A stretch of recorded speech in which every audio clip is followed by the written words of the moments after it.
sawaxanka iyo heesaasi waxay ahayn maanta intaan uu furmin fadhiga golaha wakiilada oo si weyn loogu dhagtaagayay mooshin ay hore u sheegeen xildhibaanada xisbul xaakimka kulmiye inay keenayaan golaha wakiilada intaasi kadibna waxaa si rasmi ah u furmay fadhiga golaha wakiilada oo shir gudoominayay gudoomiyaha golahaasi Cabdiraxmaan Maxamed Cabdilaahi Ciro waxaana gudoomiyaha qaar ka mid ah mudanayaasha golaha wakiilada ay soo gudbiyeen mooshin ay ku saxeexayeen 38 mudane oo nuxurkiisu ahayn cod loo qaado go'aankii uu madaxweynaha Soomaaliland ugu dib ugu soo celiyay golaha wakiilada ay ku saabsanayeen haamaha shidaalka tekada magaalada Berbera lagu wareejiyo ganacsato gaar ah taas ay horena golaha wakiiladu ay mooshin ay ku laaleen in haamaha shidaalka magaalada Berbera haba yaraatay laga wareejin karin gacanta dawladda intaas kadib gudoomiyaha golaha wakiilada Soomaaliland waxa uu sheegay in mooshinkan ay soo gudbiyeen qaar ka mid ah mudanayaasha golaha wakiilada loo waafajin doono xeer hoosaadka golaha wakiilada isla markaana mooshinkaasi dib loogu dhigi doono ajendaha kal fadhiga 29aad ee golaha wakiiladu ay yeelan doonaan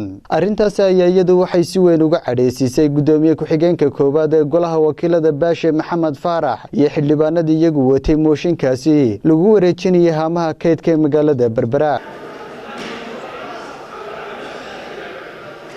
waxay noo socotay dooda xiroosaadka haseeshada waxa la yidhi mooshin nuxurkiisu yahay in goluhu maanta cod u qaado ansixiyo go'aanka madaxweynaha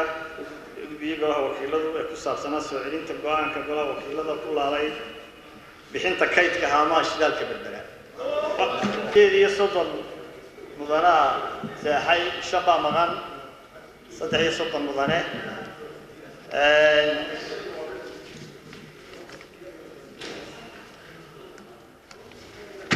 aragtaan mooshin wuxuu ku saabsan yahay haamaha kaydka Berbera sida uu xusayo qodobka 43 faqradda labaad ee xeerarka golaha wakiiladu lama furi karo mooshin haddii arrintu uu ka hadlayo mooshinka khuseeya uu goluhu ka dooday isla fadhigaas سادراديد كالفرد قدام أيام صحيح كينيستا وشكاسي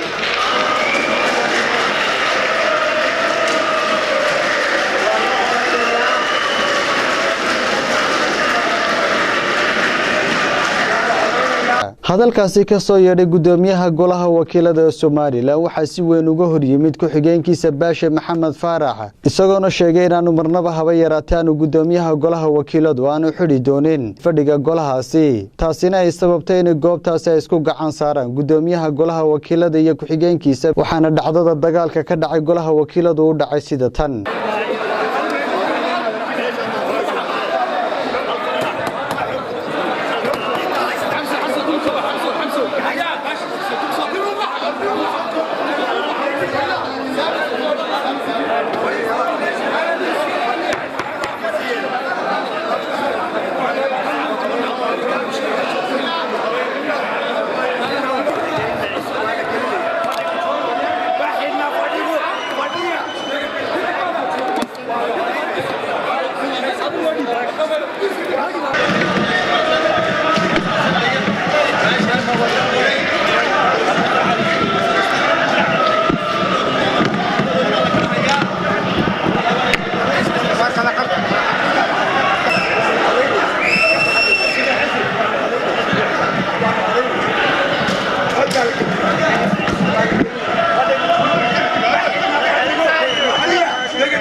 ايش هتوتك حق بعد لا ضاحي هل كان انا حكم ما حكمت هل كان انت عايزك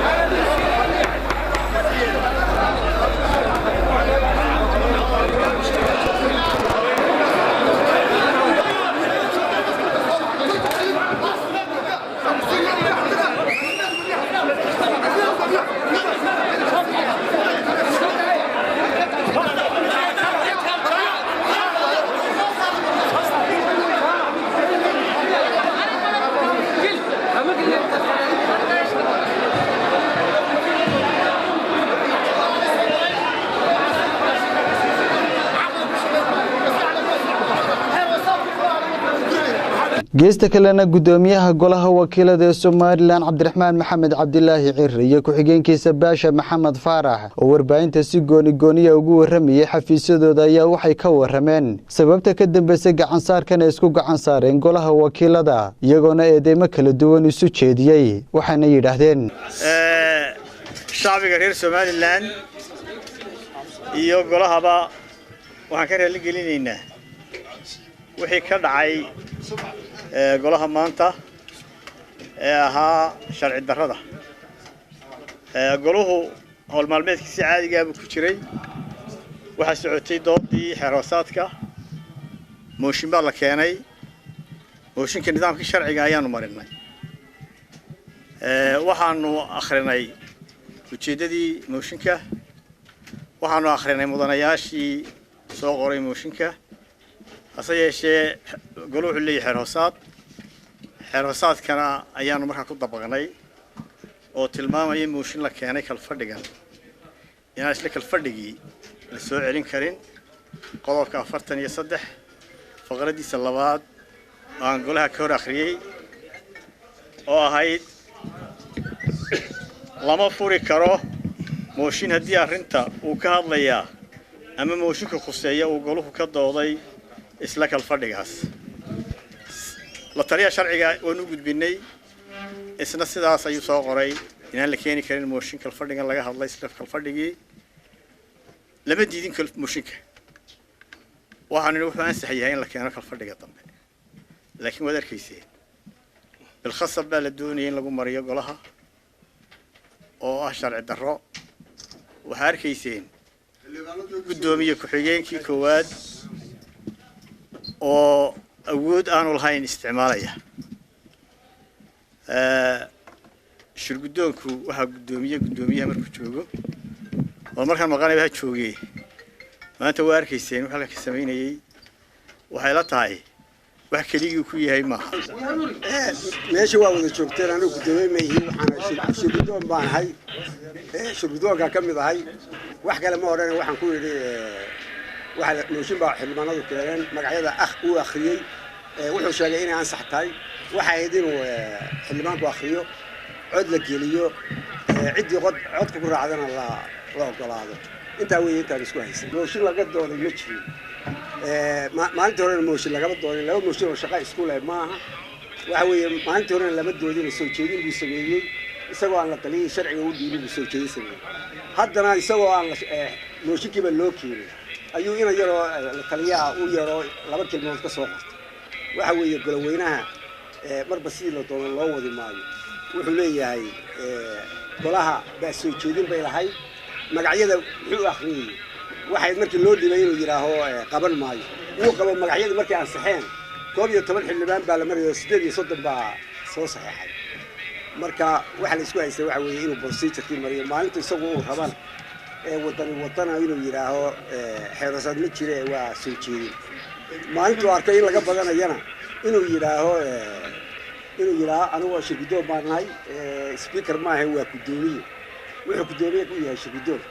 dhinaca kale iyaguna waxa halkaasi warbaahinta kula hadlay qaar ka mid ah mudanayaasha golaha wakiilada Soomaaliland oo iyagu ku kala qaybsanaa in hamaha shidaalka magaalada Berbera aan laga wareejin gacanta dawladda halka kuwa kalena ay ku doodayeen in hamaha shidaalka magaalada Berbera ay xukuumaddu ay xaq u leedahay inay ku wareejiso ganacsato gaar ah aynu qaranka burburinayaan arkaa maanta wuxuu Baashe Maxamed Faarax halka ka sameeyay ummadii waxay sharci ku tahay ay ummad ku tahay dawlad ku tahay kala dambeyn weey sharci weey wuxuu ku tuntay sharcigi waxaan ognahay waxa la sameeyay waxa la boobayaa wax xoolihii ummadda ee gacantii private-kii ee laga qabtay ee ay ku faanayeen inta haamood ee hagaagay ee ay ku faanayeen siday u hagaajiyeen inay maanta dib u baabi'inayaan baanu u aragnaa kana yeeli mayno hantida ummadana waa la badbaadinayaa cirana maanta inuu madaxweynaha qalba muujiyo waad mahadsantahay sida soo dhigay ma waxaad aragtay gudoomiye markuu 20 helana jeersiinaya marka laga batana laga soo saari waayo shilada la isku hayaabo waa inta maalintii dhaweyto golaha joogteen majority bay ahayd laakiin xeeroosaadka waa laga beeray gudoomiyahana ka beeray maalintana majority bay ahaydoo 8 way saxeexeen dhowr iyo 10 kale taageersanaana way joogeen konton baa joogay iyagoo kontonka jooga ayuu yiri xeeroosaad baa wax dhigay oo soo dhigi maayo wadigii arkay taas waa qeyr sharci waa hogaamin xumo dee dagaallo waa dhacay iyo ceeb talaanay ma jirto hadday adduun tahay hadday arrin tahay hadday musuqmaasuq tahay hadday nooc kasta oo hubo la isticmaalaba tahay